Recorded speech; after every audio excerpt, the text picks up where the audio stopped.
Hello, my dear student. We are going to start the new chapter, chapter number 1. Who did Prateek's homework? आओ देख लेते हैं इस story में क्या है. Prateek never did homework. Prateek कभी अपना होमवर्क नहीं करता था. Too boring he said. Prateek बोलता था ये बहुत ही बोरिंग काम है. He played hockey and basketball and Nintendo instead. वो सिर्फ हॉकी खेलता था, बास्केटबॉल खेलता था और निंटेंडो एक वीडियो गेम है वो खेलता था. His teacher told him Prateek do your homework or you wouldn't learn a thing. उसका टीचर बोलता था प्रतीक अपना होमवर्क करो नहीं तो कुछ भी नहीं सीख पाओगे. And it's true, sometimes he did feel like and इनोरामस.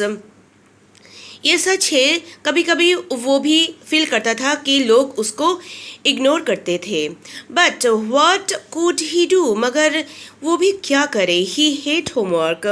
वो होमवर्क उसको नापसंद था. Then one day he found his cat playing with a little doll and he grabbed it away. एक दिन उसने देखा उसका जो कैट था वो एक छोटा सा पुतला का साथ खेल रहा था और उसको पकड़ लिया. To his surprise, it was not a doll. वो बहुत ही आश्चर्य हो गया क्योंकि वो कोई डॉल नहीं था at all, but a man of the teeniest size. मगर वो एक छोटा साइज का आदमी था. He had a little wool shirt with a old-fashioned breeches and a high tall hat, much like a hitches. तो वो जो आदमी था उसने एक उल शर्ट पहना था और जो उसका ट्राउज़र था वो छोटा था और बहुत ही पुराना फैशन वाला था. और उसका सिर में एक हैट था जो ट्रायंगुलर शेप में, जैसे चुड़ैल होता है वैसे ही जो डालते हैं वैसे ही शेप का एक हैट था. He yelled help me. वो चिल्ला रहा था मुझे बचाओ. Don't give me back to the cat. मुझे फिर से वो कैट के पास मत भेजो. I will grant you a wish. मैं तुम्हारा सारा इच्छा को पूरा करूँगा. I promise you that. मैं वादा करता हूँ. Prateek could not believe how lucky he was. Prateek सोचा अरे मैं तो कितना लकी हूँ. Here was the answer to all of his problem. तो उसका सारा प्रॉब्लम का सॉल्यूशन मिल गया. So he said, only if you do all my homework till the end of the semester, that's 35 days. तो प्रतीक ने बोला तुम मुझे 35 डेज मुझे लास्ट सेमेस्टर में बाकी है, इतना टाइम तक मुझे सारा होमवर्क तुम करके दोगे. If you do a good enough job I could even get A's. अगर तुम अच्छे से मेरा काम कर दोगे मैं सब सब्जेक्ट में ए लाऊंगा. The little man's face wrinkled like a dishcloth thrown in the hamper. वो जो छोटा आदमी का ये बात सुन के बहुत ही चिंतित हो गए और उसका फेस में रिंकल आ गया, जैसे कि एक डिश क्लॉथ को निचोड़ते हैं और उसका जैसा हाल हो जाता है और उसको फेंक देते हैं हैम्पर मतलब बास्केट में, वैसे ही उसका फेस सिकुड़ गए थे. He kicked his leg and doubled his fist and he grimaced and scolded and pursued his lips. Oh, I am cursed, but I will do it. तो ये सब सुन के जो ELF मतलब जो छोटा वाला आदमी था उसको बहुत ही गुस्सा चढ़ गए थे, क्योंकि उसको सोचा कि वो कैसे करेगा वो प्रतीक का काम. वो इसलिए बहुत गुस्सा हो गए थे. वो हाथ पैर छोड़ रहे थे और उसने बोला ये क्या अभिशाप मेरे पास आ गया. मगर वो जो प्रतीक है उसको वादा किया तो उसको करना ही पड़ेगा. And the true to his word that little ELF began to Pratik's homework, except there was a little glitch. The ELF did not always know what to do and he needed help. तो ये बात तो है ही, जो little ELF है वो प्रतीक को बोला था कि वादा किया था वो सारा होमवर्क उसका कर देगा, मगर ELF को पता नहीं था कि उसको क्या करना है. और उसके लिए भी उसको मदद का ज़रूरत है। Help me he said. उसने चिल्लाया, मुझे मदद करो, मुझे मदद करो। And Prateek would have to help in a every way. और प्रतीक ने उसको हर तरीके से मदद करने का कोशिश किया। I do not know this word. The ELF squeaked while reading the Pratik's homework. Get me a dictionary. No, words even better. Look up the word and sound it out by each letter.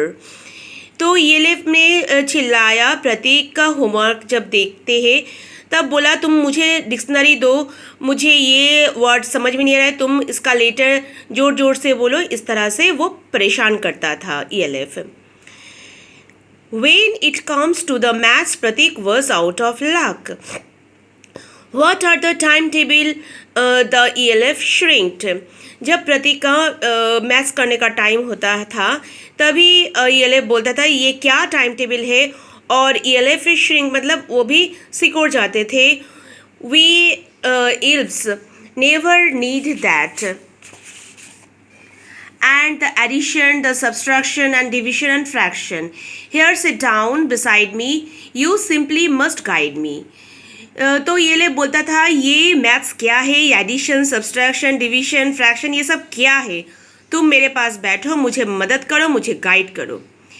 Elves know nothing of the human history, to them it's mystery. तो जो ELF है उसको human history के बारे में कुछ पता नहीं था, सारा चीज़ उसको रहस्यमय लगता था। So the little ELF already a शाउटर just a louder. इसीलिए जो ELF था वो बहुत गुस्सा हो जाते थे और चिल्लाते थे, आवाज़ करते थे ज़ोर ज़ोर से। Go to the library, I need books, more and more books, and you can help me read them too. वो चिल्लाता था, मुझे लाइब्रेरी लेके चलो, लाइब्रेरी से मुझे बहुत बुक का ज़रूरत है, मुझे वो सब पढ़ना है, और तुम मुझे मदद करोगे और ये सब बुक पढ़ने में। As a matter of fact, every day in every way, the little ELF was a nag. Pratik was working harder than ever and was a drag. He was staying up night, had felt so weary, and was going to the school, was his eyes puffed and a belly. तो जो ELF था वो हर तरीके से हर वक्त प्रतीक को परेशान करता था। प्रतीक बहुत मेहनत करना पड़ता था इसीलिए, और वो रात रात जाग के पढ़ता था, और जब स्कूल जाता था उसका आँख सूजा हुआ था। And finally the last day of school arrived and the ELF was free to go. तो धीरे धीरे एकदम स्कूल का लास्ट डे आ गया और ELF का मुक्ति मिलने का भी टाइम आ गया। As for the homework there was no more, he quietly and shyly slipped out back door. तो जिस दिन वो दिन आ गया वो ELF चुपचाप पीछे वाला दरवाजे से निकल गया। प्रतीक got his A's. His classmate were amazed. Last में प्रतीक को फुल मार्क्स मिल गया, सारे में ए ला दिया, और जो उसका क्लासमेट थे वो लोग हैरान रह गए। His teachers smiled and were full of praise. उसका जो टीचर थे वो बहुत खुश हुए और प्रतीक को शाबाशी दिया। And his parents, they wondered what had happened to the Pratik. जो उसके पेरेंट्स थे वो लोग भी हैरान रह गए, प्रतीक को क्या हो गया, इतना अच्छा जो मार्क्स लाए हैं। He was now his the model kid. वो अभी एक मॉडल किड, मतलब जो दूसरे किड उससे कुछ सीख पाए, इसीलिए उसको मॉडल किड बोला गया है। Clean his room, hid his chores, was cheerful, never rude, like he had developed a whole new attitude. जो प्रतीक है वो अपने आप को बहुत सारा तरीके से चेंज कर लिया। वो अपना रूम खुद क्लीन करता था, वो हर पर डे का जो काम होता है, जो मतलब हर डे का जो काम होता है वो खुद करता था। वो बहुत खुश रहता था, कभी वो गुस्सा नहीं होता था, और एक अजीब सा सुंदर एक स्वभाव वो अपने आप अंदर ही डेवलप कर लिया।